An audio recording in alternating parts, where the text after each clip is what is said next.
నమస్తే, నేను Kishore. Welcome to vibrant TV. ప్రస్తుతం నాతో ఉన్నారు 30s ఇండస్ట్రీ పృథ్వీ గారు. సో పృథ్వీ గారు అనగానే అసలు దాని గురించి నేను ప్రత్యేకంగా చెప్పక్కర్లేదు. సో జనసేనలోకి వెళ్ళిన తర్వాత పిఠాపురం కానీ లేకపోతే మొత్తం ఆంధ్రప్రదేశ్ అంతా కూడా కలియదిరిగారు ఆయన. సో కలియదిరగడమే కాదు, అక్కడ జనసేన తరపున జన సైనికుల్ని ఉత్తేజపరుస్తూ ముందుకొచ్చారు ఆయన. సో ఈ నేపథ్యంలో ఏం జరగబోతోంది, ఒక 4-5 రోజుల్లో మనకి ఫలితాలు బయటికి రాబోతున్నాయి కాబట్టి ఆంధ్రప్రదేశ్ రాజకీయాలు ఏ రకంగా ఉండే అవకాశం ఉంటుంది, ఏ టర్న్ తీసుకుంటున్నాయి, ఆయన మాటలో విందాం. పృథ్వీ గారు నమస్తే. నమస్కారం అండి. బాగా నల్లబడ్డారు. బాగా నల్లబడ్డం అంటే నల్ల చొక్కా వేసుకున్నారనే ఆయన ఒక పోరాడుతున్నాడండి పేదవాడి కోసం. ఎస్, పేద ప్రజలకి దగ్గరగా ఉండాలి, మనం ఇచ్చే సంక్షేమాలను వాళ్ళకి అందజేయాలి. అందుకోసం ఎంతవరకైనా నేను పోరాడతా, అవసరమైతే నా ప్రాణాలను ఆహుతిగా పెడతాను. That is slogan of Pawan Kalyan garu. So ఆయనే అంత కష్టపడుతున్నప్పుడు మనం కూడా వారి వంతు ఉడతా భక్తి, మనం వారి మేనిఫెస్టోని ముందుకు తీసుకెళ్ళి, కూటమి మేనిఫెస్టో, ఎస్, వారు ఏదైతే పేదవాడికి దగ్గరగా ఉన్న మేనిఫెస్టో ఉన్నారో అది తీసుకొని మేము అర్బను, మండలాలు, గ్రామాలు, రూరల్లో ఎక్కడ ఉన్నాయో అన్ని చోట్లకి మేము తిరిగి వారికి అంతా చక్కగా వివరించడం జరిగింది. సో మేము వెళ్ళిన ప్రతి చోట ప్రతి చోట నాట్ ఓన్లీ ఇన్ పిఠాపురం, మొత్తం ఓవరాల్ ఇన్ ఏపీలో 58 కాన్స్టిట్యున్సీస్ ఇంక్లూడింగ్ 21 జనసేన కంటెస్ట్ చేసేవి. ఓకే, 58 కాన్స్టిట్యున్సీలో తిరుగుతున్నప్పుడు ప్రజల్లో ఒక పాత సినిమాల్లో చూసినప్పుడు, జానపద సినిమాలో, అయ్యా మాకు పలానా సైన్యాధిపతి వల్ల, పలానా శత్రురాజు వల్ల మేము నాశనం అయిపోయాం, ఓరని రామారావు గారు గుర్రం మీద వస్తే అందరూ దండాలు పెట్టేవారు. అలాంటి పరిస్థితి ఆంధ్రప్రదేశ్లో ఏర్పడిందండి. ఇది వాస్తవం. వీళ్ళు ఏంటంటే ఏసీ రూమ్లో కూర్చుని, సెంట్రలైజ్డ్ హాల్లో కూర్చుని మాట్లాడే మాటలకి గ్రౌండ్ రియాలిటీలోకి వెళ్తే అక్కడ పొంతన వేరేలా ఉందండి. ఇది దుర్మార్గుడు ఎప్పుడు వెళ్ళిపోతాడు. ఈ పిచ్చి కుక్కను తరమాలంటే అందరూ 4 బెత్తాలు పట్టుకోవాలి, తరిమి కొట్టాలి. ఇదే స్లోగన్ అండి. నాకు ఎక్కడికి వెళ్ళినా ఇదే కనపడుతుంది. శ్రీకాకుళంలో ఇన్ని సంక్షేమ పథకాలు అమలు చేశామని చెప్పుకుంటున్నారు కదా, అదే అవుతుందండి. శ్రీకాకుళంలో దెర్ ఈజ్ 7 రోడ్ జంక్షన్ అని ఒకటి ఉంటుందండి. ఓకే, ఫేమస్ అండి శ్రీకాకుళం. 7 రోడ్లు కలుస్తాయండి అక్కడ. అక్కడ పళ్ళవర్తకులు ముఖ్యంగా మహిళలే ఉంటారు. 100లో ఇంచుమించు 90% ఈ మామిడి పళ్ళు, అన్ని రకాల ఫ్రూట్స్ అమ్ముతుంటారు. వాళ్ళని నేను అడిగానండి, ఒక మా మేనిఫెస్టో కాదు, మీరు లబ్ధి పొందుతున్నారు కదమ్మా సంక్షేమ పథకాలు, ఏంటి ఎలా ఉంది? అల్లది ఏటుందో బాబు మాకు ఇచ్చింది. అమ్మఒడి 15,000 అన్నాడు, 13 చేశాడు. మా ఇంట్లో 3 ఆడపిల్లలు ఉన్నారు, ఒకరికి ఇస్తున్నారు 26,000. మేము ఎన్ని బొట్లు అమ్ముకొని ఎన్ని ఇంట్లోకి వెళ్ళి మేము ఈ ఫ్రూట్స్ అమ్మాలి? మేము మాకు అది 26,000. ఫ్రంట్ డోర్లో 13 ఇస్తున్నాడు, బ్యాక్ డోర్ నుంచి 26,000 పట్టుకుపోతున్నాడు. సో మేము we are very disappointed about Amma Vodi and సంక్షేమం. వచ్చేటప్పటికి మా పిల్లలు మేమందరం కలిసి మేము ఏంటంటే చదువుకుంటున్నారు పిల్లలు, ఎండను పడి ఉన్నారు. మనం ఎండలో ఉంటున్నాం పొద్దునుంచి, తల్లిదండ్రులుగా మన కష్టం మనం పడుతున్నాం, వాళ్ళని కొంచెం సుఖంగా చూద్దాం మనం అని చెప్పి దాచుకున్న డబ్బులు ₹1, ₹2 అలా దాచుకుని ఒక ఏసీ, ఒక ఫ్రిడ్జు, ఏదో ఇన్స్టాల్మెంట్ మీద వాళ్ళు ఇవన్నీ తీసుకుంటే మళ్ళీ విద్యుత్ ఛార్జీలు పెరుగుతున్నాయి. చూడండి, అవి తీసుకుని మా పిల్లల కోసం ఒక ఏసీ కొనుక్కుని ఇంకా ఆన్ చేయకముందే మీకు అమ్మఒడి లేదు. ఓకే, మళ్ళీ ఏదో ఒక 100 యూనిట్లు 150 యూనిట్లు దాటిందంటే మీకు సంక్షేమం లేదు. ఇది ఎక్కడ దౌర్భాగ్యం ఉండే అంటే, ఎండలో మగ్గినోడు ఎండలోనే ఉండిపోవాలా, పేదవాడు గెంజే తాగాల, అన్నం తినకూడదు మేము కాదు. పృథ్వీ గారు, మీరు ఒక పార్టీలో ఉన్నారని ఈ రకంగా చెప్తున్నారా, లేకపోతే వాస్తవంగా పరిస్థితి అట్లా? వాస్తవంగా I'm not favouring to Janasena. What is going on? సంక్షేమం ముసుగులో ఏం జరుగుతుంది ఆంధ్రప్రదేశ్లో? ఒక 100 ఇళ్ళు ఉన్నాయండి కడప దగ్గర, ఒక విలేజ్లో. అక్కడ 40 ఇళ్ళకే వస్తుందంటండి అమ్మఒడి.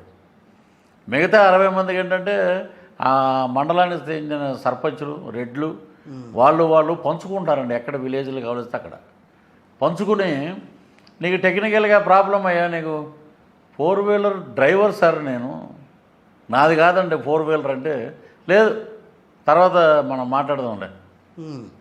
సర్పంచ్కి వెళ్ళి రిపోర్ట్ చేసుకోండి.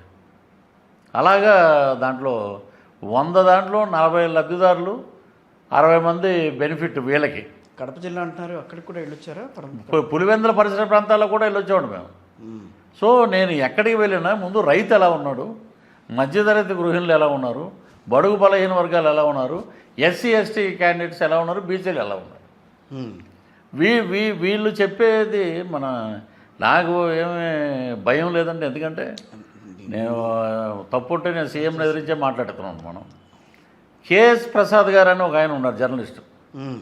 మరి ఆయన ఏమి రాజకీయ విశ్లేషకుడు నాకైతే తెలియదు. ఉమ్. కొంతమంది ఉన్నారండి ఇక్కడ లబ్ధి పొందుతున్న, they are getting so much money funds from Sajjala Ramakrishna Reddy garu. ఇది ట్రూ అండి, ఇది ట్రూ. ఇది జర్నలిస్టులు చెప్తున్నారు. అవసరమైతే అదేమన్నా కావాలంటే మేము నిరూపిస్తామండి మేము. ఉమ్. వీళ్ళు ఎల్లో జర్నలిజం చేయటం, కంప్లీట్ ఎల్లో జర్నలిజం. ఇక్కడ జర్నలిజం అంటే మీరు చెప్పేది ఎల్లో జర్నలిజం అంటే టీడీపీకి సంబంధించిన వాళ్ళు చేసేది ఎల్లో జర్నలిజం. అంటే ఎల్లో జర్నలిజం అంటున్నారు. ఏదండి? Blue journalism. సరే, ఒక్కో పార్టీకి ఒక పేరు పెట్టుకుని ఉంటున్నారు. అవును, బ్లూ జర్నలిజం. వీళ్ళు ఏంటంటే తిమ్మిని పంపించేసి చెప్పటం. How it is possible we will swan on 9th hotels book చేసేవాటి. ఇంతకన్నా కామెడీ మేము కామెడీ చేస్తున్నాం, కానీ వీళ్ళు చేసే కామెడీ మా కామెడీని మించిపోయింది. ఈ వెళ్ళిన చోటంతా శ్రీకాకుళం నుంచి శ్రీకాళహస్తి వరకు, శ్రీకాకుళంలో మనం తీసుకుంటే అండి అవుట్ ఆఫ్ 10లో 2 వస్తాయండి వైఎస్ఆర్సీపీ. శ్రీకాకుళంలో వైఎస్ఆర్ కాంగ్రెస్ పార్టీకి 10కి 2 వస్తాయి. 2. అది కూడా అండి తెలుగుదేశానికి ఎడ్జ్ ఉంది అక్కడ. అలాగే విజయనగరం వచ్చేటప్పటికి అక్కడ ఒక 2. ఇది వైజాగ్ వచ్చేటప్పటికి వైజాగ్ గాజువాక పల్లా శ్రీనివాసు, అప్పుడు ఆయన మీద తిప్పల నాగిరెడ్డి మీద ఓడిపోయిన. అప్పుడు జనసేన 2nd ప్లేస్లో ఉంది. అవును. అప్పుడు 3rd ప్లేస్లో పల్లా శ్రీనివాస్ ఉన్నాడు. ఓకే. ఈజ్ గెటింగ్ ఇప్పుడు అబౌట్ 46,000 42,000 వచ్చింది. అవును. సో జనసేన ఈ 2 టాలీ అయి ఉంటే పవన్ కళ్యాణ్ గారు 40,000 ఓట్లతోటి వైజాగ్ గాజువాకలో గెలిచేవాడు. అప్పుడు విడిగా ఉండటం వల్ల ఇప్పుడు పల్లా శ్రీనివాస్కి there is support with TDP ఓట్లు ఆయనకు ఉన్నాయి, బీసీలవి. అలాగే జనసేన నుంచి ట్రాన్స్ఫర్ అయిన votes BJP. So every MLA, కూటమిలో ఉన్న ప్రతి MLA they are getting support from 2 parties. Okay. Plus గాజువాకలో అవును, ఉత్తరాంధ్ర అంటేనే తెలుగుదేశానికి కంచుకోట. అవును. అది పంచకాయల రమేష్ బాబు పెందుర్తి, భీమిలి గంటా శ్రీనివాసరావు గారు. అసలు గంటా గారు నామినేషన్ అయ్యాగానే విన్ అంటున్నారు జనం. అవును. అలాగే ఇక్కడ ఏంటంటే గంటా గారు, అటు పక్కన అవంతి గారు ఇద్దరు ఉన్నారు, ఇద్దరు పోటాపోటీ. భీమిలి ఈ అవంతి శ్రీనివాస్ అండి. ఇప్పుడు ఏమవుతుందంటే గట్టిగా జనాల్లోకి మేనిఫెస్టో బాగా వెళ్ళిందండి. మేము వస్తే 3 ఆడపిల్లలకి 3 పిల్లలు, మగ పిల్లలు ఉన్నా కూడా వీఆర్ గివింగ్ 3కే అమ్మఒడి ఇస్తాం. 6 గ్యారంటీలు బాగా వెళ్ళినాయి జనాలు, బాగా వెళ్ళండి. మరి ఆయన జగన్మోహన్ రెడ్డి గారు ఏమంటారంటే, ఈ సూపర్ 6లు ఇది సాధ్యమా అని అంటే, నువ్వు నవరత్నాలు పెట్టినప్పుడు ఇది సాధ్యమని మరి అందరూ అడిగారు. మరి నీకు ఒక ధర్మం, ఎదురోడికి ఒక ధర్మం ఉండదండి. ప్రజలు ఇంకోటి కూడా, ఆంధ్ర రాష్ట్ర ప్రజలు చాలా సున్నిత మనస్కులండి. ఓకే. మేము వెళ్ళిన ప్రతి చోట మహిళలు ఏమడుగుతున్నారంటే అండి, ఫ్రమ్ శ్రీకాకుళం నుంచి ఈస్ట్ వెస్ట్ వరకు చూసుకుందామండి. ఓకే. ఒకటే అంటారంటే 10 ఏళ్ళ బెయిల్ జీవితం మీద గడుపుతున్న ముఖ్యమంత్రి, 10 ఏళ్ళు 1300 కేసులు దాన్ని వాయిదాలో కోరిన ముఖ్యమంత్రి, ఇన్ని 32 కేసులున్న ముఖ్యమంత్రి, ఈయనే రాష్ట్రాన్ని పరిపాలించి అధోగతి చేశాడు. ఒక పేదవాడి కోసం, బడుగు బలహీన వర్గాల కోసం నిలబడి నా వంతు నేనున్నాను. కౌలు రైతులు ప్రతి ఒక్కరు, చనిపోయిన కౌలు రైతులకి 1,00,000 రూపాయలు ఇచ్చిన, తన సొంత జేబులో వచ్చి డబ్బులు ఇచ్చిన వాడే నాయకుడు. సో ఇతను చేసిన తప్పేంటి, అతను చేసిన గొప్పేంటి? సో అది బ్యాలెన్స్ అయిందండి బాగా. ప్లస్ దీంట్లో గెలవడానికి కూటమికి ఇదొక రీజన్ అండి. ప్లస్ చంద్రబాబు నాయుడు గారిని అరెస్ట్ చేయటం, ఆ రోజు రిలీజ్ అయ్యాక 10.5 లక్షల మంది జనం అంటే నేను కూడా ఉన్నా ఆ రోజు ఆ క్యాన్వాయ్లో. సో పబ్లిక్ ఏంటంటే పిల్లలు, వృద్ధులు, రైతులు, సంటి పిల్లలు నేర్చుకుని రాత్రి 2 వరకు 1 గంట వరకు రోడ్లు అటు ఈస్ట్ గోదావరిలో వెళ్తుంటే పెద్ద జన ప్రవాహంలోకి వెళ్ళింది. దాదాపు 8 గంటలు పట్టింది కదా అక్కడి నుంచి రావడానికి. మళ్ళీ ఇంకోటి వీళ్ళు చేసిన మూడో తప్పు ల్యాండ్ టైటిలింగ్ యాక్ట్. అది టీడీపీ తీసుకొచ్చిందని అన్నారు కదా. లేదండి, లేదా ల్యాండ్ టైటిలింగ్ యాక్ట్ వల్ల మేము ఒక యాడ్ చేసామండి. ఏదో మహానుభావుడు మాకు కల్పించాడు అదృష్టం దాంట్లో. నేను ఇచ్చిన స్లోగన్ నేను ఏ విలేజ్కి వెళ్ళినాండి ఇంచుమించు 5,000 నుంచి 10,000 మంది ఎమ్మెల్యేతో పాటు ఉన్నప్పుడు మేము మీటింగ్ పెడితే మెయిన్ మండలాల్లో అని గొడవండి. ల్యాండ్ టైటిలింగ్ యాక్ట్ గురించి పృథ్వీ గారు చాలా బాగా చెప్పారు, మాకు అర్థమైపోయింది. ఒకటే అడుగుతాను నేను, రైతుని కూలబడిపోతే ఏనారాయణ ఫ్యాన్ వేయమంటావు అంటే, అయ్యా 10 ఏళ్ళు చేస్తూనే ఉన్నారండి గొద్దండి ఫ్యాన్ అంటే. అలాగా మన దస్తావేజుల మీద మన తాత ముత్తాతలు ఇచ్చిన ఆస్తి మీద అతని బొమ్మ ఉండటం ఏంటి, మనకి జెరాక్స్ ఇవ్వటం ఏంటి? ఇది ఎలా ఉందంటే ఇది హిట్లర్ పరిపాలన కన్నా దారుణంగా ఉంది. సో మనకు జెరాక్స్ ఉంది. రేపు పొద్దున మా అమ్మాయికో అబ్బాయికో, అబ్బాయి ఇతర చదువులు చదువుకోవటానికి విదేశాలకు వెళ్ళటానికో, లేదా అమ్మాయి పెళ్లి చేయటానికో డబ్బులు అడగాలంటే బ్యాంక్కి వెళ్ళలేము, జెరాక్స్ వాడలేము. ఆ పక్కింటోడికన్నా ఇచ్చి ఏదన్నా 2 లక్షలు 3 లక్షలు ఇస్తారంటే అంటే జెరాక్స్ మేము ఏం చేసుకుంటాం, మాకేం ఉపయోగపడుద్ది? సో ల్యాండ్ టైటిలింగ్ యాక్ట్ నిజంగా జనంలోకి బాగా వెళ్ళిందండి. వచ్చి వీళ్ళు ఏమంటారంటే లేడీస్ అందరూ మాకు వేసారంటారు. అది ఉత్తమాట అండి. ఇప్పుడు పోలింగ్ అయినా గ్రామీణ ప్రాంతాల్లో ఉన్న మహిళలు కానీ పట్టణ ప్రాంతాల్లో ఉన్న మహిళలు కానీ అందరూ కూడా వైఎస్ఆర్ కాంగ్రెస్ పార్టీకి ఓటు వేశారని చెప్పి మాట్లాడుతున్నారు. ఇదే అండి, పట్టణ ప్రాంతాలు అనేవి ఆంధ్రప్రదేశ్లో ఒక విశాఖపట్నం, కాకినాడ, రాజమండ్రి, విజయవాడ పట్టణ ప్రాంతాలండి. తిరుపతి, కడప, ఇవి పట్టణ ప్రాంతాలు అనేవి చాలా వరకు ఏంటంటే అన్నీ almost rural with urban, rural ఇలాగే ఉన్నాయండి ఎక్కువ. మధ్యతరగతి గృహిణీమణులు మహిళలు, బిలో పావర్టీ లైన్లో ఉన్న మహిళలు, వాళ్ళు అన్నదానికి ప్రకారంగా మొన్న ఒక సర్వే వచ్చిందండి. బ్రాహ్మణ మహిళలు, రాజుల మహిళలు, ఈ కాపుల మహిళలు, కమ్మార మహిళలు, బీసీలు, ఓకే, ఇంతమంది ఓటింగ్లో ఉన్నారంటే not only SC ST, they are having so many. వాళ్ళందరూ కూడా తెలుగుదేశం పార్టీకి వేసి కూటమికి వేసారని ఎట్లా చెప్తారు ఇప్పుడు? మరి వీళ్ళందరూ కూటమి అండి. అది కూడా మేము ఏం చెప్తున్నామంటే అండి, మేము వెళ్ళిన ప్రతి చోట ఏమంటే ఎలా జరిగింది ఆఫ్టర్ పోలింగ్ అయిపోయే 1 గంటలో అయిపోయిన వరకు ఉండి మేము కొన్ని ఊర్లలో నేను కరెక్ట్గా కాకినాడ నుంచి బయలుదేరి నా ఓటు విజయవాడలో ఉందండి. నేను వస్తా దగ్గరలో ఉన్న ప్రతి చోట ఒక టీ తాగటము, ఒక సోడా తాగిన నెపంతోటో ఎక్కడో మళ్ళీ అక్కడికి వెళ్ళకూడదు కాబట్టి కనపడితే ఏమంటే పృథ్వీ గారు బాగున్నారండి అంటే, అమ్మాయి ఏంటంటే సైకిల్ లేని చోట, గాజు గ్లాసులు లేని చోట సైకిల్కి వేసేవాడి మేము, కమలానికి వేసేవాడి మేము ఓటు. మహిళలు అండి మొత్తం. ఎందుకంటే రోడ్లు లేవు, మెయిన్ ఉపాధి అవకాశాలు లేవు. ఓకే, ఇప్పుడు లబ్ధి పొందేది ఎవరండి? ఎస్సీ ఎస్టీ వాళ్ళే లబ్ధి పొందారు, వేరే ఎవరో లబ్ధి పొందలే. బీసీలు కూడా కదా. బీసీలకి ఎక్కడో అండి. మళ్ళీ ఈ బీసీల్లో తెలుగుదేశం బీసీలు మీకు లేదు, మీరు బీజేపీ సపోర్ట్ చేస్తున్నారు, మీకు లేదు. జనసేనకి సపోర్ట్ చేసే మా రామం గారు, పెద్దింటి రామం గారు అని కొత్తపేట బ్రాహ్మణుడు సిద్ధాంతి, ఆయన వాళ్ళ అబ్బాయి కూడా గిన్నెస్ బుక్ వరల్డ్ రికార్డ్, ఆయనకి గిన్నెస్ బుక్ వరల్డ్ రికార్డ్ వచ్చింది పంచాంగాల మీద. వెరీ ఎమినెంట్ పర్సన్, బ్రాహ్మణుడు ఆయన. పవన్ కళ్యాణ్ గారు వచ్చినప్పుడు వాళ్ళు ఏంటంటే బియ్యపు గింజల మీద జాతీయ గీతం, జాతీయ జెండా అవి ఒక 10,000 గింజల మీద ఏదో గీసి ఆ రికార్డు మాకు వచ్చిందంటే Limca book of Guinness world record అని చూపిస్తే వాళ్ళు పవన్ కళ్యాణ్ గారితో ఫోటో దిగారని వాళ్ళకి వచ్చే ఇల్లు కట్ చేశారు. ఇలాంటివి ఉన్నాయండి. ఈ సెక్షన్ ఎందుకు చెప్తున్నట్టే మీకు, ఒక బ్రాహ్మణుడు కుటుంబానికి ఇలా జరిగింది, ఒక బ్రాహ్మణుని చెంపదెబ్బ కొట్టాడు, ఇదంతా వైఎస్ఆర్ పాలనలో ఉందండి. ఒక ఓటర్ ఎమ్మెల్యేని చెంపదెబ్బ కొట్టాడు, ఇది వైసీపీలోనే జరిగింది.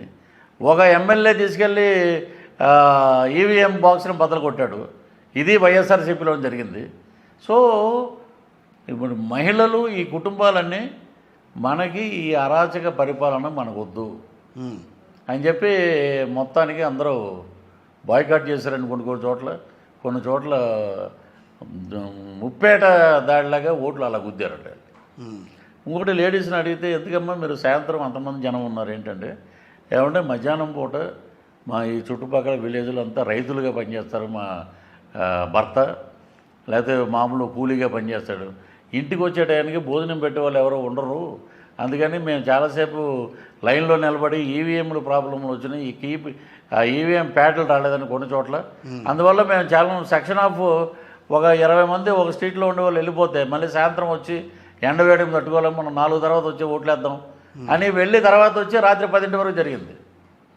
ఈ కుటుంబాలన్నీ బాగా డిస్టర్బ్ అయిపోయి ఉన్నాయండి. మొత్తం ఈ ల్యాండ్ టైటిలింగ్ యాక్ట్ బాగా వెళ్ళింది. ఈ పథకాలు లబ్ధులు ఇతను ఇలా అన్నాడు, ఇలా చేయి ఊపాడు, నెత్తి మీద చేయి పెట్టాడు, ముద్దెట్టాడు. ఆ 36 సీట్ల మీద వాళ్ళు చాలా ధీమాగా ఉన్నారండి.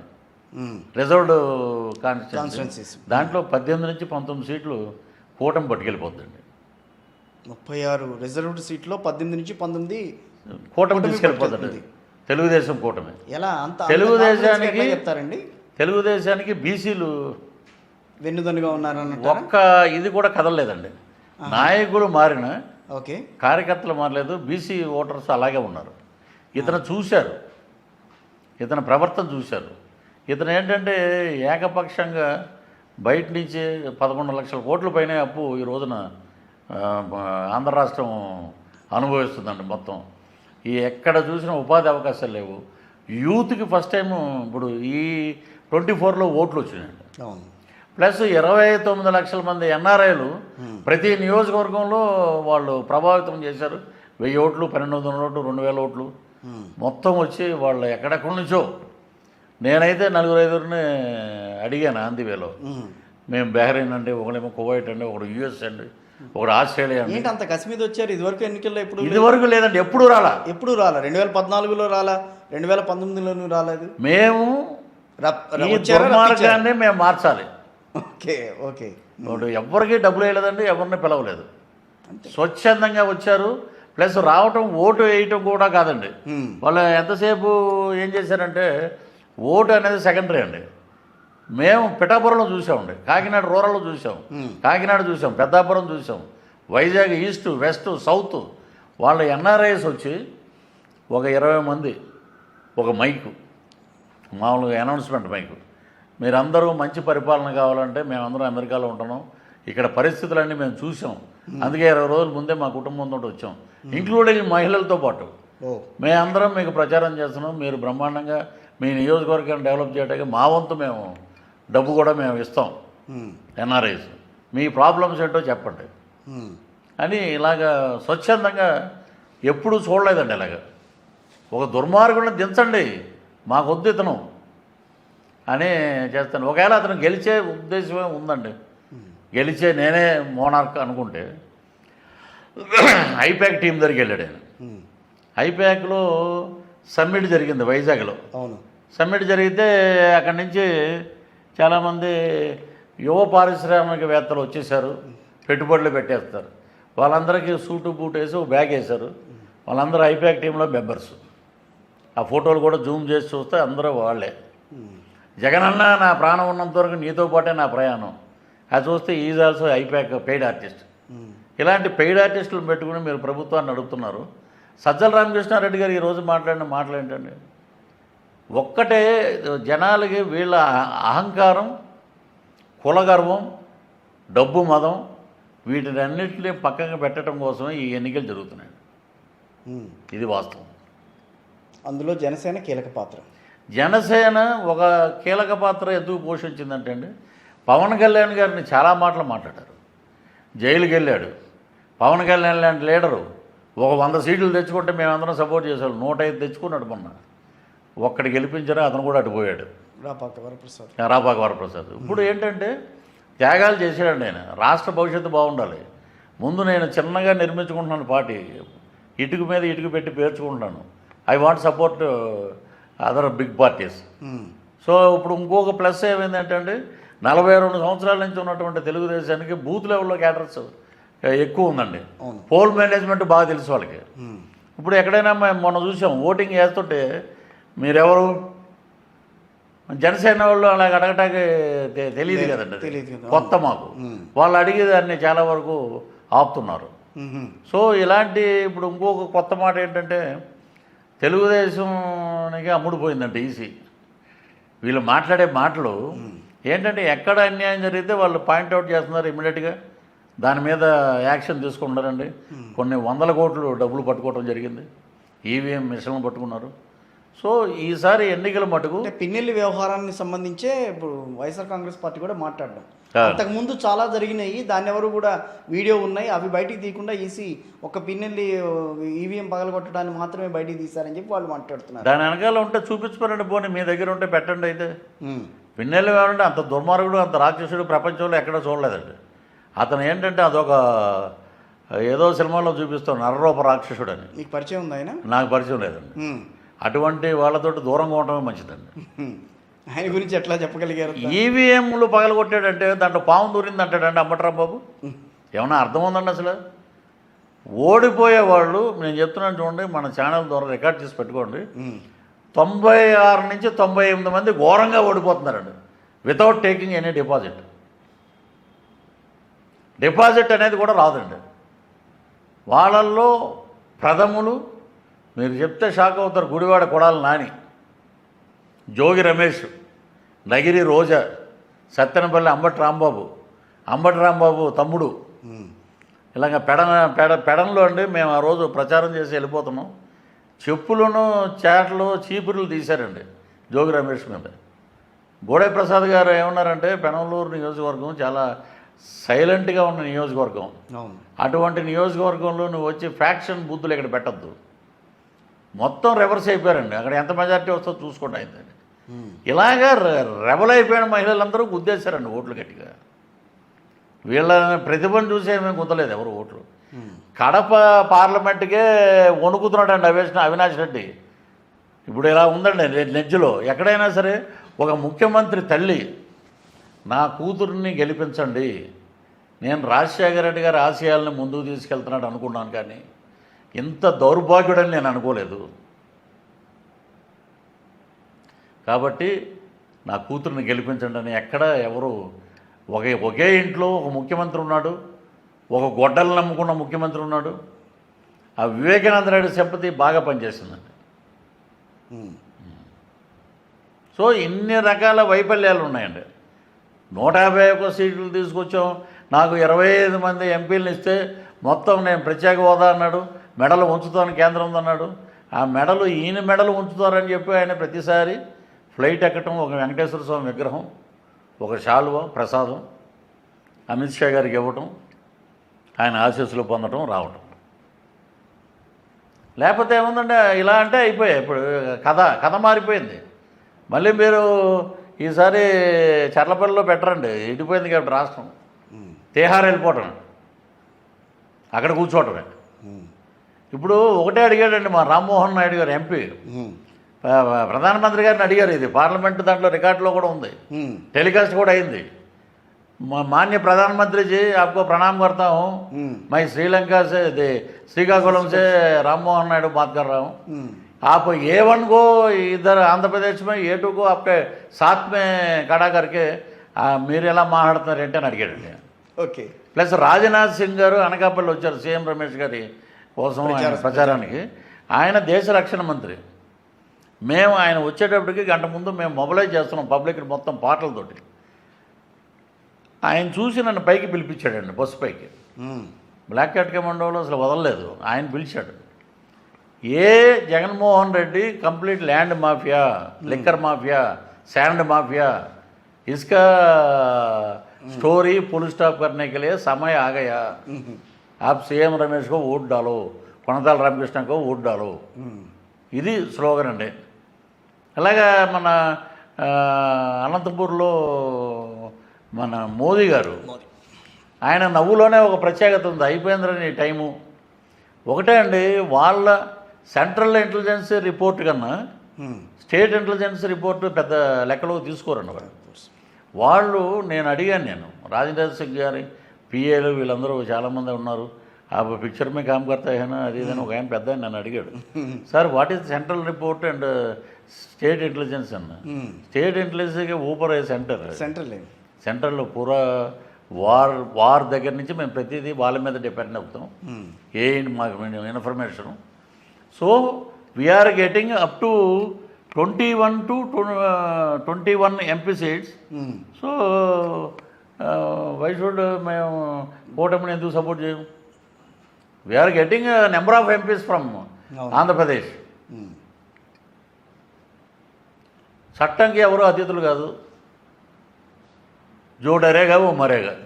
వైఎస్ఆర్ కాంగ్రెస్ పార్టీలోనూ ఉన్నారు, జనసేనకు వచ్చారు, జనసేనలో కూడా మీ ప్రభావం చూపించుకున్నారు.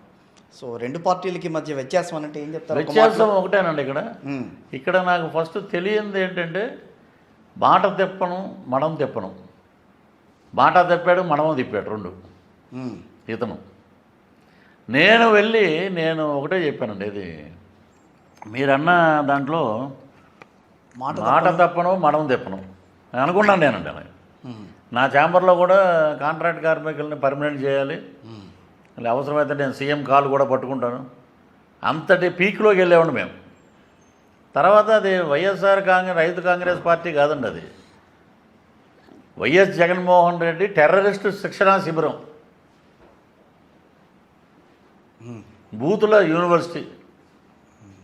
ఒకరిని టార్గెట్ చేస్తే వీడినే మాట్లాడాలి మనం. బావ కళ్ళల్లో ఆనందం చూశాను చంపేశాను అంటాడు మనం ఏదో సినిమాలో. అలాగే ఆయన కళ్ళల్లో ఆనందం చూడాలి మనం.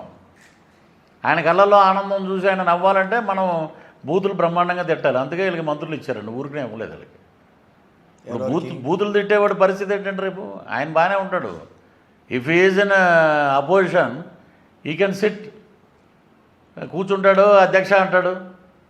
వీళ్ళ పరిస్థితి కాదు. రఘురామ్ గారు అసలు ఆయన ఏంటి శాసనసభకి రారు, ఒకవేళ టీడీపీ గవర్నమెంట్ వస్తే ఏం చెప్పనున్నారు? ఇప్పుడు కూటమి వస్తే రఘురామరాజు గారు స్పీకర్ అండి. మేము మొన్న చెప్పాం ప్రచారంలో ఉన్నప్పుడు, మీరు స్పీకర్ అవ్వాలి సార్, ఆంధ్ర రాష్ట్రం మొత్తం ఎదురు చూస్తుంది. మీరు స్పీకర్ అయ్యి అధ్యక్ష అంటే రే కూర్చోండి, నువ్వు కూర్చో చెప్పావు, చాలా చెప్పావు, చూసాం మేము, కూర్చో. ఆయన ఏమన్నారంటే అసలు ఆయన రారు, శాసనసభకి రారు ఆయన అని అన్నాడు. ఆయన వస్తే అదే పరిస్థితి అండి. ఆయన రాడు, ఆయన ఎక్కడికో వెళ్ళిపోయి అనారోగ్యం, మేము సంవత్సరం రాము, 2 నెలలు రాము, 2 ఏళ్ళు రాము. ఇది సరే, మనం కొంచెం డైవర్ట్ అవుతున్నాం. వైఎస్ఆర్సీపీకి జనసేనకి తేడా. వైఎస్ఆర్సీపీలో మీరు డబ్బు అంటే నేను చూసేది వైఎస్ఆర్సీపీ డబ్బు, ధనం, అధికార వ్యామోహం, రెడ్లేనే కులపిచ్చి. ఇక్కడ లేదా? ఇక్కడ లేదు. జనసేనలో లేదా? లేదండి. కాపులన్న ఇది కాపులే ఉండాలన్న, కాపులే ఉండాలి, కాపులే పరిపాలించాలని అతను ఉన్నాడండి. భద్రగడ్డ. మేము తిరుపతిలో పవిత్ర ప్రెస్ క్లబ్లో పవిత్రమైన ప్రదేశం కాబట్టి రేపటి తిరిగి రిజల్ట్ వచ్చినట్టు టైం లేట్ అవుద్ది, ఈలోపే నీకు నామకరణ మహోత్సవం చేద్దాం.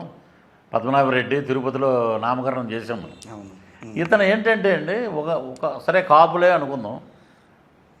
ఒక లీడర్ వచ్చినప్పుడు ఆ లీడర్ని సరే మనోడు మన దగ్గర నుంచి వచ్చాడు, మనం నిలబెట్టాలి, అతన్ని మనం బ్రహ్మాండంగా ముందుకు తీసుకెళ్ళాలి అని చెప్పి ఉండాలండి పెద్దోడు. ఎవడైనా నీళ్ళల్లో ఉన్నవాడిని పైకి లాగి మేమున్నావు నీ వెనకాల, నువ్వు పద, నువ్వు మేము తిరుగుతాం, ఎవడు జగన్మోహన్ రెడ్డి ఎవడు, అది ఇది అని మాట్లాడాలి.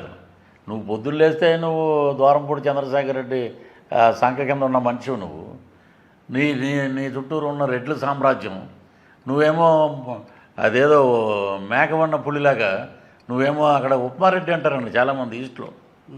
ఉప్మా పంపించారు ఆయనకి, రైలు యాజిటేషన్ చేయించావు, మరి ఆ కాపుల రిజర్వేషన్ గురించి నువ్వేమో మాట్లాడలా.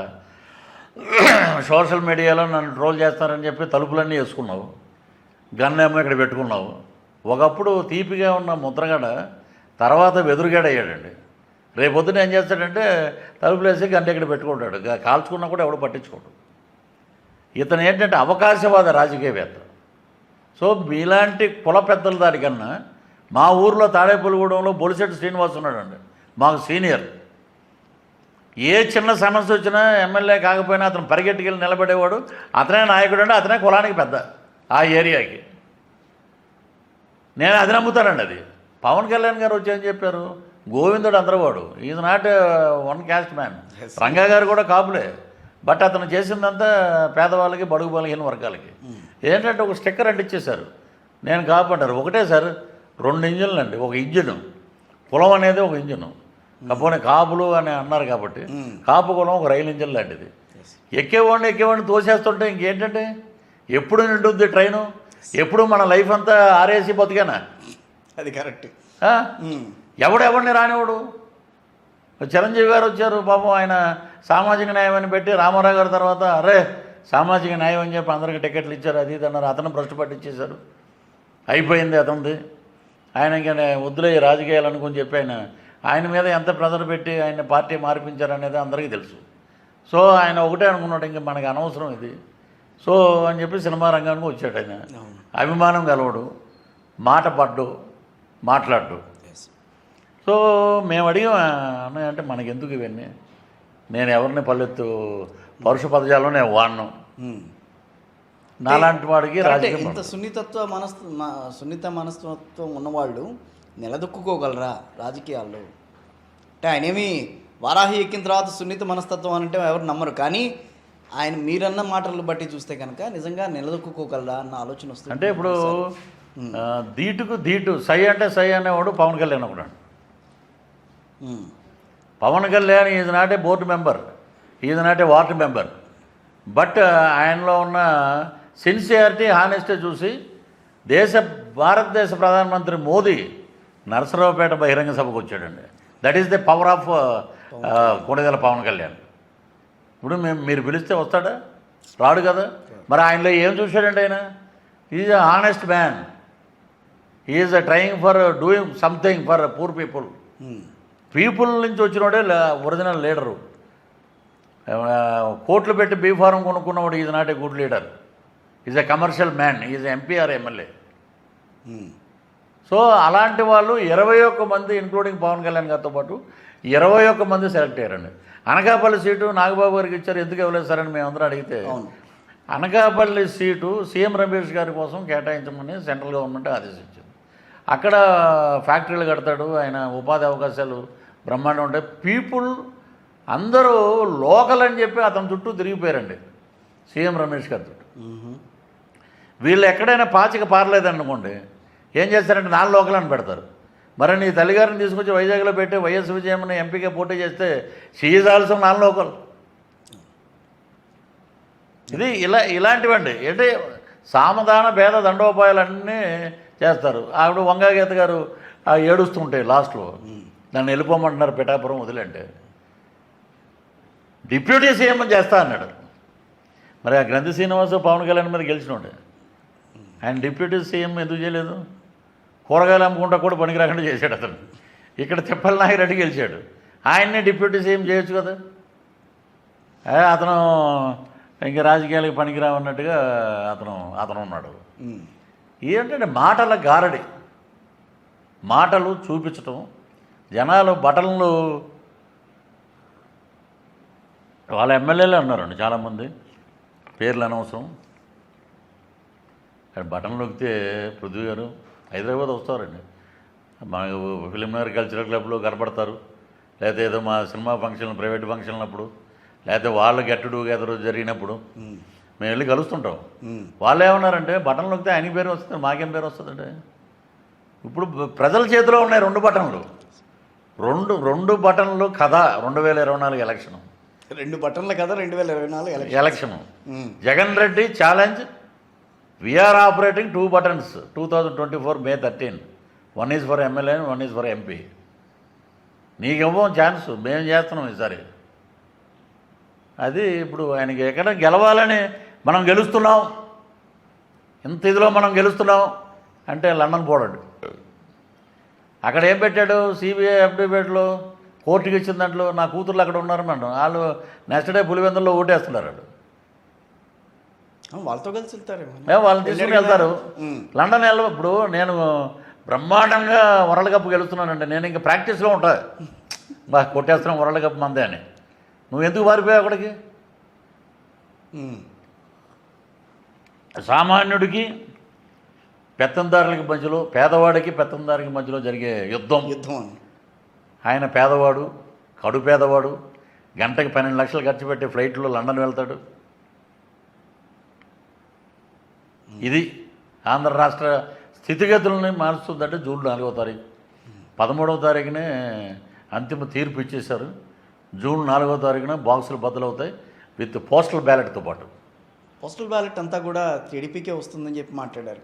నిజమే, 100% అండి. నిజముందా దాంట్లో? పోలీస్ ఆఫీసర్స్ని, డిఎస్పీలని, ఎస్పీలని, సిఏల్ని, ఇక్కడ ఉన్నటువంటి కానిస్టేబుల్ని, రైటర్స్ని మేము తిరిగిన ప్రతి నియోజకవర్గంలో ఉన్న వాళ్ళందరూ పోస్టల్ బ్యాలెట్ గుద్దేవతలు పడేసేవాడిని అంటారు. నిజమే చేశారు. మాకు జీతాలు రావట్లేదండి, అదే మాకు ఎరియర్స్ ఆపేశాడు. మేము ఇంట్లో ఏం తినాలండి, ఏం బతకాలి మేము, మా ఆరోగ్యాలు పాడైపోయినాయి. కాబట్టి మేము అనుకున్నాం ఒకటే, మా తీర్పు అంతా మేము చెప్పాలని. అలాగే ఉద్యోగస్తులు అన్ని రకాలుగా అన్ని క్యాడర్స్ గట్టి కొట్టారు దెబ్బ. జూన్ 4వ తారీఖున కూటమి అద్భుతంగా గెలుస్తుందండి. పవన్ కళ్యాణ్ గారు అత్యధికమైన మెజార్టీతో గెలుస్తాడు. 21 సీట్లలో నాకు ఎక్కడా డోకా లేదండి, ఎడ్జ్ కూడా లేవు. 43 సీట్లు దాకా ఎక్స్పెక్ట్ చేసిన వాళ్ళు 21కి ఎందుకు దిగారు? 24 అన్నారు, ఆ తర్వాత 21కి వచ్చారు. 21లో ఎన్ని గెలుస్తారు చెప్పండి పోనీ ఇప్పుడు ఈ రోజున? 21లో మొన్నటి వరకు నాకు 18 వరకు ఉండేయండి. అంటే మేము చూసాం కాబట్టి గ్రౌండ్ లెవెల్లో ఒక పోలవరం, ఒకటి రైల్వే కోడూరు ఈ 2 మీద ఉండేది నాకు. రైల్వే కోడూరు కూడా అద్భుతంగా పుంజుకున్నారంటే. మళ్ళీ తిరుపతి ఆర్ఎన్ శ్రీనివాసులు గారు కూడా ఒక కమ్మవారి ఆత్మీయ సదస్సును ఒకటి పెట్టారండి. ఇంచుమించు తిరుపతిలో ఆ కాన్స్టిట్యున్సీలో ఉన్నవాళ్ళు 38,000 మంది ఉన్నారండి ఓటర్స్. అక్కడ బలిజాలు ఎక్కువ, అక్కడ బలిజలు ఎక్కువ. కాబట్టి ఈ 38,000 ఓట్లు తెలుగుదేశానికి పడిపోయే ఓట్లు అండి అవి. కూటమి అభ్యర్థి కాబట్టి ఆర్ఎన్ శ్రీనివాస్ పడుతున్నాయి. ఓకే. సో అలాగే చంద్రగిరి నుంచి వచ్చిన వాడేగా, వైసీపీ నుంచి వచ్చిన వాడే చంద్రగిరి పులవర్తి నాని, ఆయన మీద హత్యాప్రయత్నం ఇవన్నీ కనపడుతున్నాయి, మొత్తం గొడ్డల పోట్లన్నీ. మీరు వైనాట్ 175 అనే రాగాలు తీసుకున్న వాళ్ళు మీకు 175 వచ్చినట్టయితే ఇంత అరాచకాలు ఎందుకంటే ఇన్ని అకృత్యాలు ఎందుకు? ఆఫ్టర్ పోలింగ్ ఇన్సెక్యూరిటీ మళ్ళీ వచ్చేస్తుంది మైండ్లో. రేపు పొద్దున్న ఏదైనా జరగవచ్చు, మనం ఏంటి అనేది. బట్ పీపుల్స్ వర్డిక్ట్ మటుకు అద్భుతంగా ఉంటుందండి. 2024 మీకు చూడండి, 4వ తారీఖున మేము కాకినాడలో ఉంటాం, మేము ఎలక్షన్ రిజల్ట్ చూస్తుంటాం. ఒక విలేకరులాగా మీకు లైవ్ అప్డేట్స్ ఇవ్వమంటే నేను ఇస్తాను మీకు జూమ్లోకి వచ్చి. ఓకే. కానీ ఒకటండి, పృథ్వీ గారు అని అంటే వైఎస్ఆర్ కాంగ్రెస్ పార్టీలో ఆయన ప్రస్థానం అంతా కూడా జగన్మోహన్ రెడ్డి గారితో నడిచి పాదయాత్రలో కూడా తిరిగి ప్రజలతో ఆయన తిరుగుతున్నప్పుడు ఈయన కూడా తిరిగి ఇంత చేసిన ఆయన ఉన్నట్టుండే ఆయన వదిలేసేసి జనసేనలోకి వచ్చి జాయిన్ అయ్యి జనసేనలో కూడా అదే రకమైన ఒరవడి సృష్టించుకుంటూ వచ్చారు. ఏంటి అంత కారణం? ఎందుకని అంత వ్యతిరేకత ఎందుకు వచ్చింది? ఒకటే డిసైడ్ అయ్యాము మేము, నాలో ఏదైనా తప్పు ఉంటే కాణిపాక విఘ్నేశ్వర స్వామి గుడికి రండి, నేను ఒట్టేస్తా, మీరు ఒట్టేస్తారా? మీ మీద ఎంతో నమ్మకంతో ఎస్వీబీసీకి డైరెక్టర్గా మీకు ఇచ్చారు కదా. నేను అసలు అడగలేదండి. వీళ్ళ ప్లాన్ ఏంటంటే వైవి సుబ్బారెడ్డి గారు చైర్మన్ ఉంటే ఒక నమ్మిన బంట అన్నవాడు ఎస్వీబీసీ చైర్మన్లో పడేస్తే ఇక్కడ ఏ దుర్మార్గాలు జరిగినా ఇటు ఉంటాడు కదా, నీ బాంచిన కాలముక్త దొర అనుకున్నారు. మనం ఆ టైప్ కాదండి. మనకి ఇస్తే ఎక్కడెక్కడ లొసుగులు ఉన్నాయి ఏమున్నాయో అని మొత్తం ఫైల్ పట్టుకెళ్ళి ఇలా జరుగుతుంది సార్ అన్న. ఎలా చూశాడు అన్న, ఏదో బుద్ధి గారు తీసుకొచ్చారు చూడండి అని ఏదో అన్నాడు అయితే ఫైలు. తర్వాత నాకు అక్కడ ఉన్న వాళ్ళు చెప్పింది ఏంటంటే, ఆయన ఎవరు అనుకున్నావు, ఆయన చిన్నాన్న ఆయన. అవునండి, ఏదైతే 2 నెలలు కూడా ఉండవు నువ్వు. అప్పటికి వెళ్ళి 2 నెలలు అయింది, ఇంకో 2 నెలలు కరెక్ట్గా ఆయన అన్నట్టు 4 నెలల్లో బయటకు వచ్చారు. Only 4 months. స్కామ్స్ దీనిలో ఉన్నాయండి అక్కడ స్వామివారి సన్నిధిలో. శ్రీవాణి ట్రస్ట్ ఏంటని చెప్పమనండి, రేపు పొద్దున్న మా వాళ్ళు అడుగుతారు. రేపు పొద్దున్న డెఫినెట్గా దీని మీద ఎంక్వైరీ పెడతాడు చంద్రబాబు నాయుడు గారు, Pawan Kalyan garu. They are having so much information about Srivani trust. మీరు 500 టికెట్ అండి, పోనీ లోపల ఏమైనా అద్భుతంగా మీకు ఏమైనా ఆశీర్వచనాలు ప్రవచనాలు ఏమైనా చేస్తే, ఒకప్పుడు ఆ కప్పే శాలువ ఒక పెద్ద దుప్పట్లా ఉండేది, పెద్దది మంచి మన్నికగా.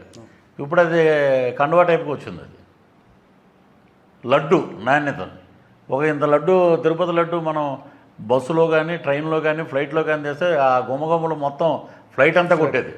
ఇప్పుడు అసలు లడ్డు అనేది ఎక్కడ మనకు తెలియట్లే. So much scams. సాక్షాత్తు వెంకటేశ్వర స్వామి గుడిని నాశనం చేసేసారు. సో సో దాని పనిష్మెంటే ఇదండి 2024 వర్డిక్ట్. క్రిస్టియానిజం పెరిగించారు అక్కడ. ఏమైనా బ్రహ్మోత్సవాల్లో కూడా అక్కడక్కడ మనకి చాలా చోట్ల మీడియా మిత్రులు వేస్తారు, అంత క్రాస్ కనబడుతుందండి. సో ఇన్ని అరాచకాలు ఉన్నప్పుడు భగవంతుడు కూడా క్షమించడండి. మీరు చేసేవన్నీ దౌర్భాగ్య పనులు. మీరు ప్రజల మనిషి ఎలాగైనా దండం పెట్టి చావుకి ఒకటి నేర్చుకున్నారు ప్రజలు. చావైనా పండగైనా ఒకటే నవ్వు. రెండో ఎక్స్ప్రెషన్ ఇస్తే మళ్ళీ ఎనర్జీ పోద్దనే ఎప్పుడైనా చచ్చిపోయిన శవం ఉందంటే ఏదైనా ఎవరైనా నవ్వుతున్నారంటే ఇంతే. భరించారు 5 ఏళ్ళు. ఇక తిలోదకం ఆయనకి. చాలామంది బ్రాహ్మణులు అయితే పిండ ప్రదానం కూడా వదిలేశారు. సో ఈ మార్పు అనేది రావాలని మీరు కూడా కోరుకున్నారు మొదటి నేను నుంచి. 100% కదండి, 4 రెండేళ్ల క్రితమే కోరుకున్నారు. 2 ఏళ్ల క్రితమే వచ్చిన ఇమ్మీడియట్గా నేను బయటకు వచ్చిన 2020 నుంచి నేను ఫేవర్ టు జనసేన 2024లో కండవ వేసుకున్నానండి. సో నేను అప్పటి నుంచి కంప్లీట్ మార్పు రావాలి, గవర్నమెంట్ రావాలి. సో రాబోయే రోజుల్లో పృథ్వీ గారు సినిమాలు చేస్తారు. ఇంకా మీ భవిష్యత్ కార్యాచరణ ఏ రకంగా మంచి ప్రభుత్వం ఉన్నప్పుడు మనం ఎక్కువ దాని గురించి ఆలోచించాల్సిన అవసరం ఉండదు. లేదనంటారా? అవసరం ఉండదు. ఎప్పుడో నెలకోసారి మా ముఖ్యమంత్రి బ్రహ్మాండం చేశాడు అని చెప్పుకుంటాం. ఇదేంటంటే ప్రతి క్షణం ఇక్కడ ఈయన దౌర్భాగ్యుడు అనాలి, ఆయన తిట్టాలి, ఈయన తిట్టాలి. మీరు వ్యవస్థలన్నీ నిర్వీర్యం చేశారు. ఎక్కడైనా ఒకటి ఆలోచించండి. 10 ఏళ్ళు బెయిల్ మీద ఉన్న వ్యక్తిని ఎవరినైనా రాష్ట్రంలో ప్రపంచంలో చూసామా? ఈయన్ని చూస్తున్నాం. బెయిలు మామూలుగా ఏదన్నా చిన్న గొడవ అయితే ఒకసారి రాకపోతే హెల్త్ ఇష్యూ, రెండోసారి రాకపోతే ఆయనకి బాగాలేదు, మూడోసారి పోలీసులు వచ్చి తీసుకెళ్ళిపోతారు. మరి వ్యవస్థలు మేనేజ్ చేసింది మీరా చంద్రబాబు? No answer. పొన్నవోలు సుధాకర్ రెడ్డి గారు కుక్క పెట్టి ఏడుస్తాడు ఏంటో, చంటి పిల్లటి ఏడిచినట్టు. జగన్మోహన్ రెడ్డి గారికి ప్రమాదం ఉంది, నేను అయ్యో అంటాడు ఆయన. అంటే ఇవన్నీ బిస్కెట్లు, ఇవన్నీ మనం చూస్తుంటామండి. బిస్కెట్ వేసాడు, ఇచ్చారు, రేపొద్దున అన్నీ లాగుతారు కదండి బయటికి, మొత్తం బయటికి. ఈడీ అనేది ఒకటి ఉంది, నగర్ రోజా మీద లాగుద్ది మొత్తం. ఇప్పుడు జవహర్ రెడ్డి గారి దగ్గరికి వెళ్ళింది కథ సిఎస్ స్టేట్. కాబట్టి చట్టం ఎవరిని వదిలిపెట్టదండి. డెఫినెట్గా దీనికి బ్రహ్మాండమైన న్యాయం జరుగుద్ది. మనసులో ఒక్క మాట అడుగుతాం మిమ్మల్ని. పవన్ కళ్యాణ్ గారి దగ్గరికి వెళ్ళి మీరు జాయిన్ అయినప్పుడు ఆయన ముఖ్యమంత్రి కావాలని మీరు కోరుకున్నారు. ఎవరండి? పవన్ కళ్యాణ్ గారు ముఖ్యమంత్రి కావాలని కోరుకున్నారు. కానీ ఈ రోజున ఆయన ముఖ్యమంత్రి అవుతారా లేదా అన్నదానికి మీరు స్ట్రైట్గా ఇచ్చే ఆన్సర్. ఇప్పుడు ఆయన ఒకటే చెప్పాడండి, ఏంటంటే ముందు మనం బ్రహ్మాండంగా మనం అందరం గెలవాలి. గెలిచాక ఇప్పుడు 10 ఏళ్ళు మనం కూటమితోటి ప్రయాణించాలి. అప్పుడు కానీ రాష్ట్రానికి ఒక దశ ఉండదు. కాబట్టి ఇక్కడ పదవి కాదు మనకి కావాల్సింది, మనం ఎలాగా పేద ప్రజల సంక్షేమం ముందుకు తీసుకెళ్తామో అది ఆలోచించుకోవాలి మనం అని చెప్పి ఆయన ఇక్కడ రాజాం బహిరంగ సభలోనే చెప్పడం జరిగింది. కూటమిలో జనసేనకి నిజంగా న్యాయం జరిగిందా? కూటమిలో బ్రహ్మాండంగా జరుగుతుందండి. రేపు ఇప్పుడు జరిగిందా లేదా? ఇప్పుడు బాగా జరిగిందండి. ఎలా? ఎందుకంటే నేను ఇందాక కూడా అడిగా మిమ్మల్ని, 43కి మీరు 21కే 21. ఎందుకంటే అంటే చాలా మంది బాధపడ్డారు ఆ రోజున. బాధపడతారండి, బాధపడే వాళ్ళ గురించి మేము పరిగణలో తీసుకోవట్లా. అలా కాదు కదా. ఇప్పుడు పవన్ కళ్యాణ్ గారు అంటే ఒక అభిమానం ఉంటుంది. ఉందండి, 48 నియోజకవర్గాల్లో పోటీ చేస్తారని చెప్పి ఎక్స్పెక్ట్ చేశారు. కలిసి ఉన్నాం అందరం, 48 నియోజకవర్గాల్లో మనం పోటీ చేస్తూ ఉన్నారు. 24 అన్నారు, అది కాస్త 21కి వచ్చింది. చాలా బాధపడ్డా ఆ రోజు, చాలా మంది బాధపడ్డారు. కరెక్టే అండి. ఎందుకంటే నేను బాధపడటం కాదు, ఎక్కడికైనా మీటింగ్ వెళ్తే సీఎం అనటం కదా, అది ఆపండి. బాధపడటం అంటే 105 సీట్లలో అందరినీ పోటీ చేయించాం. అప్పుడు సోకాళ్ళు లీడర్స్ ఎంతమంది బాధపడ్డారండి. మేము వచ్చేసామన్నారు, ఒకడు గెలిచాడు. ఎవరు కనపడలేదండి. ఇంత ముద్రగడ్డ పద్మనాభం ఇన్ని మాటలు, ఇంతమంది లీడర్స్ మాట్లాడుతున్నారు. అట్లీస్ట్ ఒక 1000 రూపాయలు పార్టీ ఫండ్ ఇచ్చారండి వీళ్ళు ఎవరైనా? ఇప్పుడు ఈ ఎమ్మెల్యేలకి మనం పార్టీ ఫండ్ ఇవ్వాలి. ఆయన ఆస్తులన్నీ అమ్ముకున్నాడండి. ఆయన ఒక ఆస్తి అమ్మి లాస్ట్ ఇయర్ 7 కోట్లు ఇన్కమ్ ట్యాక్స్ కట్టాడు ఆయన. ఇలాంటి కద్దరు బట్టలు వేసుకున్నా కూడా కద్దరు వాసన అంటున్నటువంటి బ్రహ్మాండమైన నాయకుడు ఈ జనరేషన్లో ఉండటం మన అదృష్టం. That is Pawan Kalyan. రాబోయే రోజుల్లో ముఖ్యమంత్రి కాబోతున్నారు ఆయన. డెఫినెట్గా అవుతాడండి. ఇతను కడప ఎంపీగా ఇతను బ్యాక్గ్రౌండ్ ఏముందండి?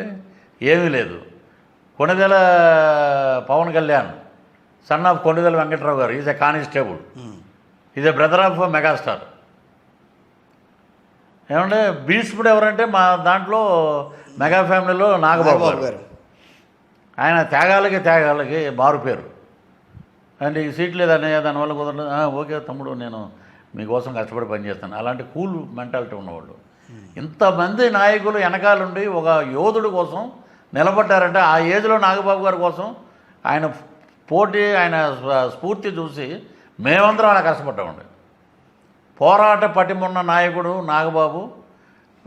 మొత్తాన్ని ఉత్తేజపరిచే లీడర్ ఎవరన్నా ఉన్నారంటే ప్రజల్ని పవన్ కళ్యాణ్ గారు. సొంత సార్ నా అన్నయ్య నిలబడ్డాడండి ఎలక్షన్లో. నేను ఏ పార్టీ అయినా నా సొంత తమ్ముడు అన్నయ్య గెలవాలని కోరుకుంటాం. దాంట్లో దాన్ని కూడా వీళ్ళు వక్ర భాషంలో పెట్టారు. సో వీటికన్నిటికీ ఫుల్ స్టాపు రేపు జూన్ 4 దగ్గరలో ఉంది. అవును, అద్భుతమైన రిజల్ట్ వస్తుంది. సో బ్రహ్మాండంగా ఉంటుందండి. అందరికీ పర్సనల్గా నేను వెళ్ళి విషెస్ చెప్పి మా ముగ్గురు నాయకులకి, చంద్రబాబు గారికి, పవన్ కళ్యాణ్ గారికి, లోకేష్ గారికి, అలాగే మా మెగాస్టార్ చిరంజీవి గారికి, అలాగే నాగబాబు గారికి, నాదెండ్ల మనోహర్ గారికి వీళ్ళకి ఇచ్చి, అయ్యా మీరు పంపారు ఒక బాణాన్ని, రేపు పృథ్వీ పవన్ కళ్యాణ్ గారి బాణం అని చెప్పి. విసురులు గట్టిగా ఉంటాయి, మాటలు గట్టిగా ఉంటాయి, ప్రజల పక్కన గట్టిగా మాట్లాడతాం, మా నాయకుడే మాకు స్ఫూర్తి అని వెళ్ళొచ్చామండి. మరలా మీ అవసరం, మనకు పార్టీ అవసరం, ఎప్పుడు పిలిస్తే అప్పుడు మళ్ళీ మీ బాణం మీ దగ్గరికి వస్తుంది అని నమస్కారం పెట్టి వస్తాను. ఇంకొక క్వశ్చన్ ఫైనల్. సినీ పరిశ్రమ వైఎస్ జగన్మోహన్ రెడ్డి గారి ప్రభుత్వంలో చాలా ఇబ్బంది పడింది అని చెప్పి వార్తలు వచ్చినాయి, నిజమా? నిజమే అండి, 100%. అదేంటి, వాళ్ళందరినీ కూర్చోబెట్టి చిరంజీవి గారు అధ్యక్షతన చాలామంది వెళ్ళి ఆ రోజున ముఖ్యమంత్రి చిరంజీవి గారు గారు కలిసి వచ్చారు కదా. చిరంజీవి గారు ఇప్పుడు నేను ఎస్యూబీసీ చైర్మన్గా ఉన్నప్పుడు ఫార్చునర్ డైరెక్ట్గా వెళ్ళిపోయేది లోపలికి, అక్కడ ఆగి దిగి లోపలికి వెళ్ళిపోయేవాడు. చిరంజీవి గారు లాంటి మహానుభావుడు అంతమంది హీరోలు వస్తే అక్కడెక్కడో ఒక అరపర్లంగ దూరంలో ఆపించి అక్కడి నుంచి నడిపించారు. అది శాడిజం, సైకో శాడిజం అన్నమాట. అక్కడి నుంచి నడుచుకుంటూ వచ్చి అతను సెక్యూరిటీ పరంగానే సెక్యూరిటీ ఏముందండి, సెక్యూరిటీ పృథ్వీరాజ్ ఎలాగే లేదు. మెగాస్టార్ చిరంజీవి ఏంటంటే పృథ్వీరాజు అక్కడ ఆయన బంధువు, ప్రభాస్ని పక్కన మహేష్ బాబు, ఇంతమంది నడిపించి ఆయన ఇలా కూర్చుని, ఆయన ఇలా 2 చేతులు కట్టుకుని కాళ్ళు ఊపుకుంటూ చేతులు ఊపుకుంటూ. సరే, అవి చూసినవి కానీ చేసినవి చాలా ఉన్నాయి కదా. ఏమున్నాయండి, చాలా ఏం చేశారండి, చాలా ఏం లేదా, ఏముంది, ఏమీ ఏనా బొంగు లేదని చేసింది. చిరంజీవి గారు పాపం ఆయన స్థాయి మరిచి ఇండస్ట్రీ బాగుండాలని, మీరు తల్లిలాంటి స్థానంలో ఉన్నారు, మమ్మల్ని ఆశీర్వదించండి, చేతులెత్తి జోడించి నమస్కరిస్తున్నానంటే ఆయన చేతులు ఇలా పెట్టుకుని మీరు అందరూ వచ్చారా, నాకు నదిరా రెడ్డి అహంకారం అంటే ఇదిరా, మిమ్మల్ని అందరినీ చిత్ర పరిశ్రమని మొత్తాన్ని ఇక్కడ తీసుకొచ్చి పెట్టాను నేను, దట్ ఈజ్ జగన్మోహన్ రెడ్డి అన్నట్టుగా బిల్డప్ ఇచ్చాడు. ఏ రోజు ఏ సంవత్సరంలో కానీ ఏ మీటింగ్లో కానీ బయటికి రానివి ఆ రోజు ఎందుకు లైవ్ పెట్టారండి. That is called sadism of button Reddy. YSR Congress పార్టీలోనే ఉన్నారు అప్పుడు మీరు? లేదు, లేదా అప్పటికి బయటకు వచ్చారా? లేదు, ఎప్పుడో బయటకు వచ్చారు. అదే శాడిజం అండి ఆయనది. వచ్చాక చిరంజీవి గారు ఎయిర్పోర్ట్ దిగి ప్రెస్ వాళ్ళందరూ అడిగితే నేను నాయకుడిని కాదు సేవకుడిని, నన్ను వదిలేయండి అన్నాడు. గుప్తదానాలు చేసుకుంటూ ఇండస్ట్రీలో ఉన్న వాళ్ళు బాగోగులు పట్టించుకుందాం మనం, ఒక నాయకుడు అయితేనే ఏమో ఒరగదు, మనం మన దగ్గరికి వచ్చిన వాళ్ళందరికీ మనం చేద్దాం, దట్ ఈజ్ మై మోటివ్ అన్నాడు ఆయన. సో మొత్తానికైతే సినీ పరిశ్రమ ఈరోజు కూటమి సినిమా పరిశ్రమ వాళ్ళేమీ ఏమీ చేయలేదు, వాళ్ళు కూటమి వైపే ఉంది, కూటమి వైపే అవుతుంది 100%. సో మీరు ఎన్ని చెప్తున్న తర్వాత రేపు కూటమే గెలుస్తుందని చెప్పి 100%. ఇప్పుడు ఇది ఎన్ని సీట్లు వస్తాయని ఒక్కసారి కూటమికి నేను ఫస్ట్ నుంచి చెప్తుందంటే 136 అసెంబ్లీ 20 పార్లమెంట్ అని చెప్తున్నాను. 136 అసెంబ్లీ 20 పార్లమెంట్. 20 పార్లమెంటు మీకు 128 నుంచి 135 అని వస్తున్నాయి అన్ని సర్వేలు. 20 సర్వేలు చూస్తే 128 నుంచి 135 మధ్యలో ఉందంటున్నారు. So I'm very happy about my strategy. ఇవాళ ఏదో నాగన్న సర్వే అని ఇంకోటి వచ్చింది, ఆ సర్వేలో మరి వైఎస్ఆర్ కాంగ్రెస్ పార్టీ రాబోతోంది, రేపు గవర్నమెంట్ అదే ఫామ్ చేయబోతోందని చెప్పి. ఇప్పుడు రానివ్వండి, ఇప్పుడు ఆయన ఏదో ఎక్కడో కూర్చుని గదిలో కూర్చుని రాసుకుని ఉంటాడు అతను. మేము చెప్పేది ప్రజల సర్వే. ఓకే, ప్లస్ ఇంకోటి మనం లెక్కేసుకుంటాండి, శ్రీకాకుళం ఆయన అచ్చెన్నాయుడు గారి అబ్బాయి రామూర్తి రామ్ అక్కడి నుంచి వస్తే వైజాగ్ భరత్ అండి. మ్మ్. లాస్ట్ టైం అతను 4200 ఓట్లతోటి ఎంపీ స్థానాన్ని కోల్పోయాడు అక్కడ. మ్మ్. భరత్ మ్మ్. రాజమండ్రికి వచ్చేటప్పుడు పురంధేశ్వరి, మ్మ్. అనకాపల్లి వచ్చేటప్పుడు సీఎం రమేష్, మ్మ్. ఏమన్నా అమలాపురం వచ్చేటప్పటికి బాలయోగ్ గారి అబ్బాయి, మ్మ్. ఏలూరు వచ్చేటప్పటికి పుట్ట మహేష్ యాదవ్, మ్మ్. విజయవాడ వచ్చేటప్పటికి కేసినేని చిన్ని, గుంటూరు ఆయన పెమ్మసాని చంద్రశేఖర్ గారు. ఎన్ఆర్ఐ, మ్మ్. నరసరావుపేట లావు శ్రీకృష్ణదేవరాయలు, ఓ. అలా వస్తే ఒంగోలు ఒంగోలు. మాగంటి సుబ్బరామరెడ్డి, నెల్లూరు వేమిరెడ్డి ప్రభాకర్ రెడ్డి, మ్మ్. అన్నీ లెజెండ్స్ అండి వీళ్ళంతా. ఏమో మరి ఇప్పుడు ఈ సర్వేల్ని మనం ఎంతవరకు నమ్మాలని అంటారు మరి? అంటే గ్రాస్ లెవెల్లో, రూట్ లెవెల్లో, మండల స్థాయిలో, గ్రామ స్థాయిలో తిరిగిన వాళ్ళ సర్వే, ప్రజల survey is correct. 100% it's not ఇది రాయేసి కొట్టింది కాదండి. 118 వైఎస్ఆర్ కాంగ్రెస్ పార్టీ, 49 కూటమి, పోటాపోటీ స్థానాలు 8. ఇది సర్వే, కొత్త సర్వే. వాళ్ళు ఇవ్వనివ్వండి, మనది ఏముంది. జూన్ 4 మీకు ఇస్తాను నేను అక్కడి నుంచి, కాకినాడ నుంచి ఓకే, లైవ్ ఇస్తాను మీకు జూబ్లో. డెఫినెట్లీ మీరు అడిగితే డెఫినెట్గా కూటమి సక్సెస్గా గెలుస్తుంది. సో జూన్ 4వ తారీఖుని నేను చెప్పినవి మళ్ళీ రీటెలికాస్ట్ చేయండి. Right sir, thank you very much అండి. థ్యాంక్ యూ అండి. Thank you sir.